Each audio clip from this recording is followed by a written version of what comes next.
আজকে 12ই রবিউল আউয়াল আপনারা জানেন যে নবীর আগমনে আজকে সারা পশ্চিম বাংলা জুড়ে জুলুস বেরিয়েছে। আপনারা জানেন আজকে আমাদের গ্রামে মুর্শিদাবাদ মিঠপুর পাইকার পাড়াতে মিলাদুন নবীর উপলক্ষে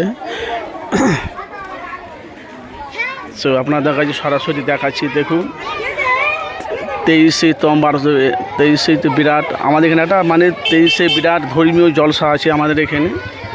সেটা শনিবার মনে বুঝলে তো। তো আজকে প্রচণ্ড আমাদের গ্রামে সমস্ত কমিটির মানে যারা আছে মানে হাজার হাজার বাচ্চা ছেলেরা তারা আজকে মিলাদুন নবীর আজকে জুলুসে বেরোবে। তো ভিডিওটি যেখান থেকে দেখছেন অবশ্যই একটু শেয়ার করে অন্যজনকে দেখার সুযোগ করে দেবেন, বুঝলেন তো। এই আজকের দিনে আল্লাহর রসুল দোজানের বাদশাহ নবী করিম সাল্লাল্লাহু আলাইহি সাল্লাম আজকে 12ই রবিউল আউয়ালে আগমনে শুভে রাতে নবী এসেছিলেন। দিন না রাত মিডিলে নবী পাক সাল্লাল্লাহু আলাইহি সাল্লামকে দুনিয়া জমিনে প্রেরণ করেছিল।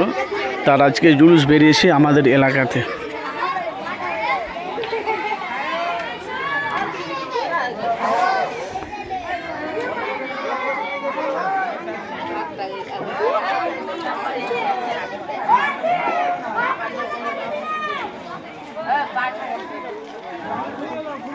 बढ़िया